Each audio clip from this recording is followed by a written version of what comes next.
Halo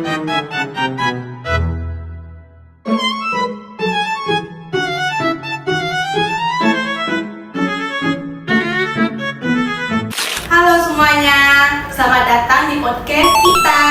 Hari ini kita akan membahas topik yang sangat relevan dan cukup hangat, yaitu tentang isu-isu kewarganegaraan di Indonesia. Bersama aku, Intan, Nezwa, dan Razif. Halo, halo juga Yuli. Senang banget nih aku bisa hadir di sini sekarang buat podcast sama kalian semua. Iya nih, topiknya nih sangat menarik untuk kita bahas ya kali ini. Iya. Ya, setuju. Isu kewarganegaraan ini bukan cuma soal hukum, tetapi menyangkut identitas dan hak seseorang. Kita mulai dari dasar dulu ya. Sebenarnya apa sih yang dimaksud dengan kewarganegaraan? Nah guys, jadi secara sederhananya kewarganegaraan ini adalah hubungan hukum antara individu dengan negara. Di Indonesia ini diatur dalam Undang-Undang Nomor 12 Tahun 2006 tentang Kewarganegaraan Republik Indonesia nih guys. Nah iya betul banget nih. Dalam konteks ini warga negara memiliki hak dan kewajibannya nih sebagai warga negara Indonesia. Nah misalnya tuh hak mendapatkan perlindungan hukum nih teman-teman. Terus juga tentang pendidikan dan juga kewajiban seperti membayar pajak dan menaati hukum. Menariknya di Indonesia itu menganut prinsip kewarganegaraan tunggal, tetapi ada penyesuaian untuk anak hasil perkawinan campuran yang bisa memiliki keluarga ganda tetapi sementara. Nah ini yang lagi hangat juga soal kewargaan negara ganda. Banyak yang mendorong agar Indonesia memperolehkan dua citizenship secara luas. Kenapa ya isu ini jadi semakin sering muncul belakang ini? Nah guys, kalau kita lihat nih dari perspektif hukum dan dinamika global yang sekarang ini sangat berkaitan nih dengan globalisasi dan mobilitas manusia yang semakin tinggi.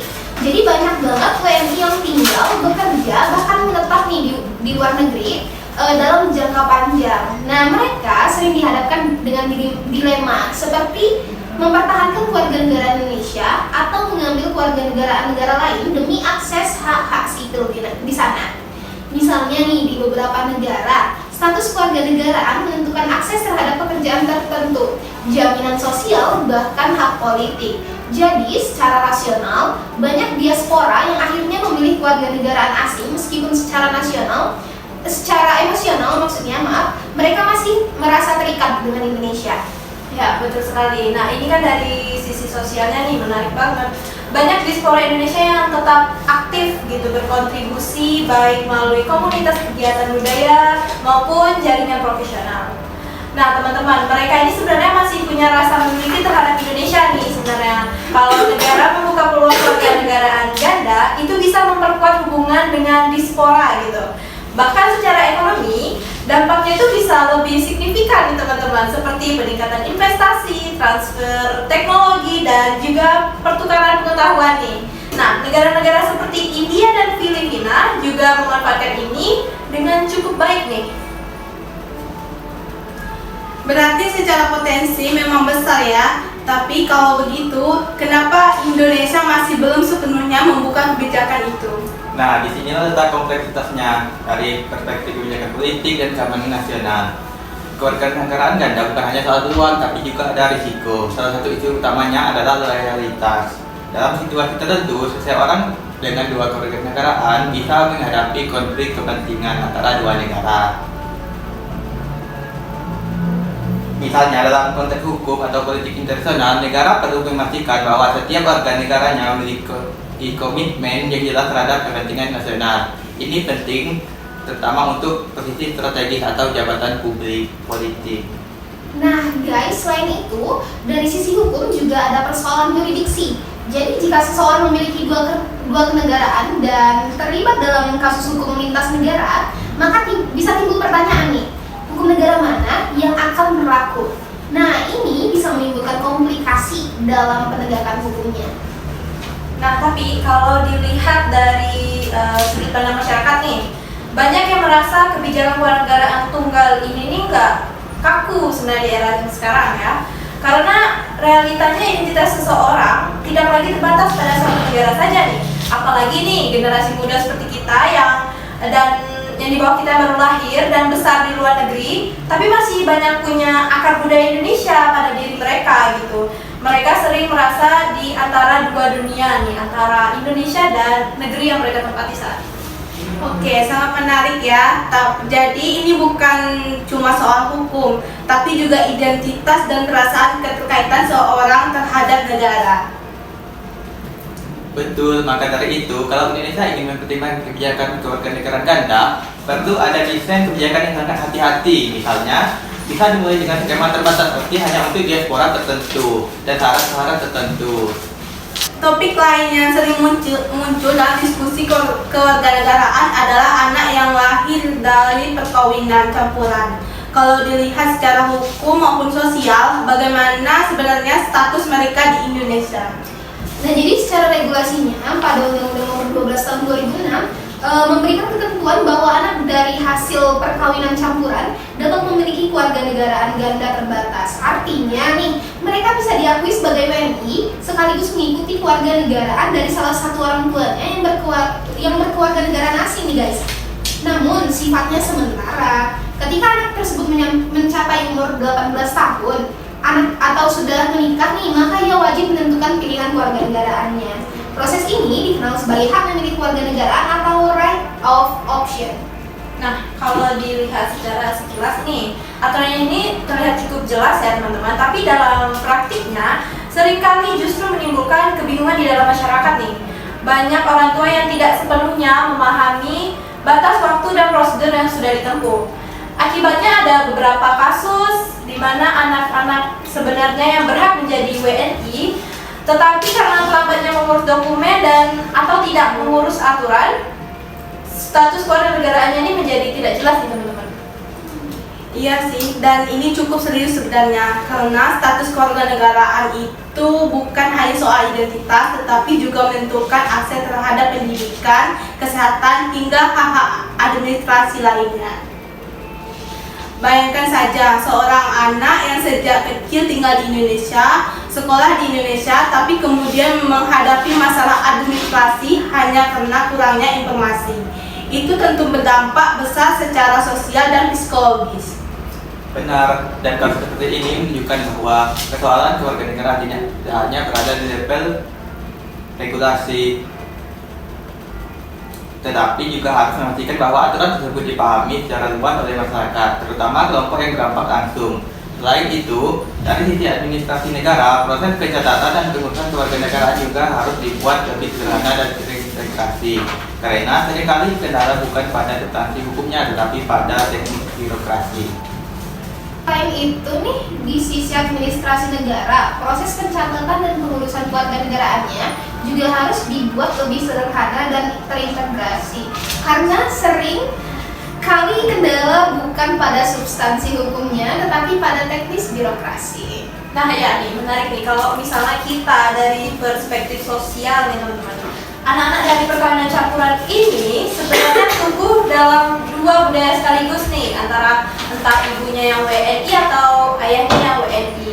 Nah, mereka memiliki ketertarikan emosional dengan lebih dari satu negara nih, misalnya dari negara ibunya atau negara ayahnya. Nah, sehingga keputusan memilih keluarga negara ini juga bukan hal yang sederhana. Menurut aku ya, hal yang cukup sulit ya teman-teman, karena bayangin kalian anak dari dua pasangan yang berbeda kewarganegaraan nih.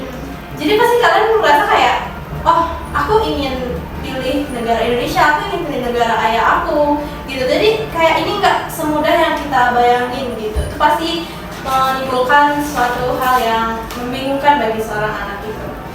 Nah, juga dari aspek identitas nih, keluarga bahkan masa depan yang ikut dipertimbangkan nih teman-teman. Jadi ini bukan sekedar memilih tentang hukum, tapi juga memilih arah kehidupan gitu.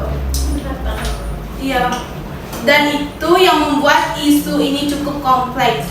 Karena di satu sisi ada aturan yang tegas, tetapi di sisi lain ada realitas kehidupan yang sangat beragam. Makanya selain regulasi yang jelas, negara juga perlu memperkuat sistem sosialisasi dan pendampingan hukum, terutama nih bagi keluarga yang berada dalam situasi perkawinan campuran, agar mereka tidak kehilangan hak hanya karena ketidaktahuan teknis. Gitu. Jadi pada akhirnya guys, tujuan dari pengaturan ini tuh sebenarnya untuk memberikan kepastian hukum, tetapi kepastian itu harus diimbangi dengan akses informasi yang memadai bagi masyarakat. Oke, jadi bisa kita simpulkan bahwa isu kewarganegaraan, anak perkawinan campuran ini bukan hanya soal hukum, tapi juga soal keadilan administratif dan perlindungan hak anak. Nah, selain itu, kewarganegaraan juga sering dikaitkan dengan isu politik, terutama dalam konteks pemilu, partisipasi politik, dan juga legitimasi seorang untuk terlibat dalam sistem pemerintahan. Status kewarganegaraan bukan hanya formalitas, tetapi menjadi dasar utama dalam menentukan siapa yang memiliki hak politik penuh di suatu negara. Misalnya dalam pemilu, hanya warga negara yang memiliki hak pilih yang dapat berpartisipasi dalam menentukan arah kebijakan negara. Begitu juga dalam jabatan publik, kewarganegaraan menjadi indikator utama loyalitas dan tanggung jawab seseorang terhadap konstitusi. Iya guys, benar banget. Jadi bahkan dalam sistem hukum administrasi negara, salah satu syarat mutlak untuk menjadi pejabat publik adalah harus berstatus warga negara Indonesia atau WNI. Jadi hal ini mencakup berbagai posisi strategis nih. Jadi mulai dari aparatur sipil negara, pejabat eksekutif, legislatif, hingga jabatan di lembaga negara tertentu. Jadi kewarganegaraan dalam konteks ini itu berfungsi sebagai bentuk jaminan bahwa individu tersebut memiliki ketertarikan hukum nih dan komitmen penuh terhadap negara. Tanpa status kewarganegaraan yang jelas, legitimasi seseorang dalam menjalankan jabatan publik bisa dipertanyakan. Nah, kalau kita lihat lebih jauh, ada juga nih isu yang cukup sensitif teman-teman, yaitu terkait warga negara yang kehilangan kewarganegaraannya nih. Karena keterlibatan dari kelompok dalam kelompok tertentu di luar negeri. Nah, ini sering terjadi perdebatan, terutama dalam konteks hukum internasional teman-teman dan hak asasi manusia. Dalam beberapa kasus, seseorang juga bisa nih dicabut kewarganegaraannya jika dianggap mengancam keamanan negara atau bergabung dengan organisasi yang bertentangan dengan hukum nasional. Namun, hal ini sering menimbulkan pertanyaan etis, terutama terkait hak dasar seseorang sebagai manusia. Betul, di sini letak kompleksitasnya. Dari perspektif keamanan nasional, negara memiliki kewajiban untuk melindungi stabilitas, kedaulatan, dan keselamatan masyarakatnya. Jika ada individu yang dianggap berpotensi mengancam hal tersebut, maka negara bisa mengambil langkah hukum tertentu, termasuk pembatasan atau pencabutan hak kewarganegaraan dalam kondisi tertentu. Namun, di sisi lain, negara juga terikat oleh prinsip-prinsip HAM dan hukum internasional yang menekankan bahwa setiap individu memiliki hak untuk diakui sebagai warga negara dan tidak boleh dibiarkan tanpa kewarganegaraan. Nah, oleh karena itu, kebijakan terkait kewarganegaraan dalam konteks keamanan harus benar-benar proporsional. Artinya, negara perlu menyeimbangkan antara perlindungan kepentingan nasional dan penghormatan terhadap hak individu. Jadi sebenarnya kewarganegaraan itu bukan hanya soal administratif atau hukum saja, tetapi juga sangat erat dengan dinamika politik dan nilai-nilai kemanusiaan. Iya Yuli, dan itu yang membuat isu ini selalu relevan untuk dibahas. Karena selalu ada tarik menarik nih antara aturan hukum, kepentingan negara, dan hak individu setiap orang. Benar, dan dari sisi masyarakat, sebenarnya penting juga sih untuk memahami bahwa status kewarganegaraan ini membawa konsekuensi yang sangat luas nih. Bukan hanya tentang hak, tetapi juga tentang tanggung jawab. Nah, setuju. Dari sisi masyarakat, penting juga untuk memahami bahwa status kewarganegaraan ini membawa konsekuensi yang sangat luas. Bukan hanya hak, tetapi juga tanggung jawab. Nah, selanjutnya sekarang kita masuk ke topik yang juga cukup menarik, yaitu tentang warga negara asing yang ingin menjadi warga negara Indonesia. Sebenarnya, bagaimana sih mekanisme naturalisasi itu berjalan dengan praktiknya? Jadi Yuli, secara hukumnya, naturalisasi adalah proses perolehan kewarganegaraan bagi orang asing yang ingin menjadi WNI atau warga negara Indonesia. Proses ini diatur dalam Undang-Undang Nomor 12 Tahun 2006 lagi nih guys. Ada beberapa syarat yang harus dipenuhi. seperti telah tinggal di Indonesia dalam jangka waktu tertentu dalam berturut-turut gitu guys. Memiliki kemampuan berbahasa Indonesia juga harus, serta memahami dan mengakui Pancasila dan Undang-Undang Dasar 1945 sebagai dasar negaranya. Jadi selain itu, pemohon juga harus memiliki catatan perilaku yang baik, tidak pernah melakukan tindak pidana, serta bersedia melepaskan kewarganegaraan sebelumnya karena Indonesia pada dasarnya tidak mengakui kewarganegaraan ganda secara umum guys. Kalau dilihat dari sisi administratifnya ya, proses ini terdengar cukup jelas. Tapi di lapangan banyak yang bilang proses naturalisasi itu cukup panjang dan melelahkan nih teman-teman. Mulai dari pengumpulan dokumennya, terus verifikasi, sampai lagi pada tahap keputusan akhir yang melibatkan banyak instansi. Kadang-kadang sih juga muncul persepsi ini bahwa birokrasi terlalu berlapis sehingga membuat sebagian orang merasa prosesnya ini kurang efisien nih. Padahal ya mungkin tujuannya itu adalah untuk memastikan bahwa setiap calon WNI benar-benar memenuhi kriteria secara menyeluruh. Oke. Dan kalau kita lihat dari sisi pengalaman, ada beberapa negara yang justru punya proses naturalisasi yang lebih cepat, terutama untuk tenaga ahli atau individu yang dianggap memberikan kontribusi besar bagi negara tersebut. Nah, ini jadi menarik kalau dibandingkan dengan Indonesia, karena di satu sisi kita ingin terbuka terhadap global, tapi di sisi lain kita juga tetap menjaga standar kewarganegaraan agar tidak sembarangan. Nah betul, dan disitulah tetap dilema kebijakan publiknya. Seleksi yang ketat memang penting untuk menjaga integritas kewarganegaraan. Kewarganegaraan bukan sekedar status administratif, tetapi juga bentuk keanggotaan penuh dalam suatu negara.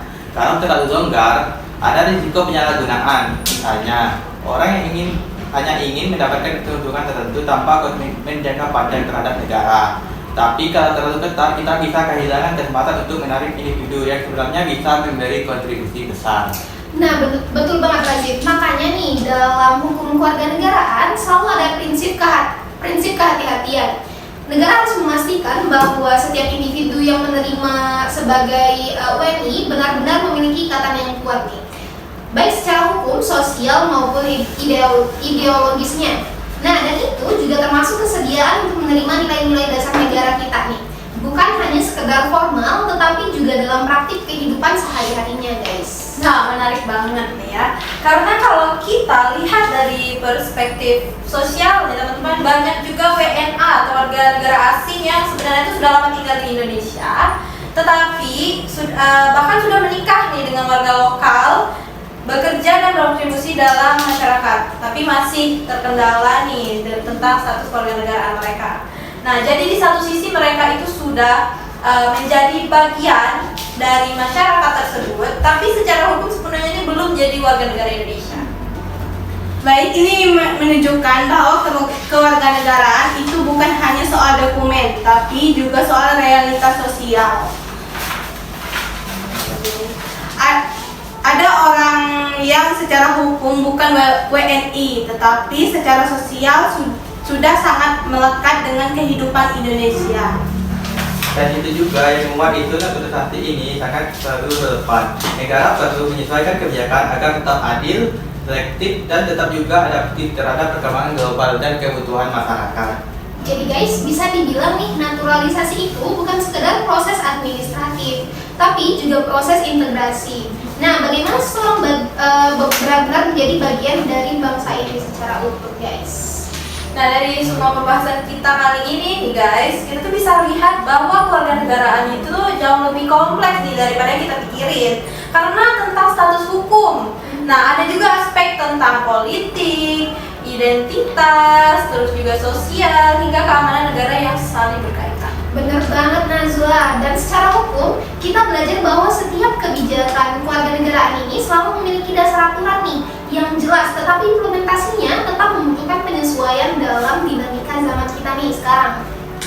Nah, selain itu, kita juga paham bahwa isu kewarganegaraan tidak bisa dilepaskan dari kehidupan masyarakat sehari-hari, mulai dari hak, kewajiban, sampai perasaan keterikatan terhadap negara.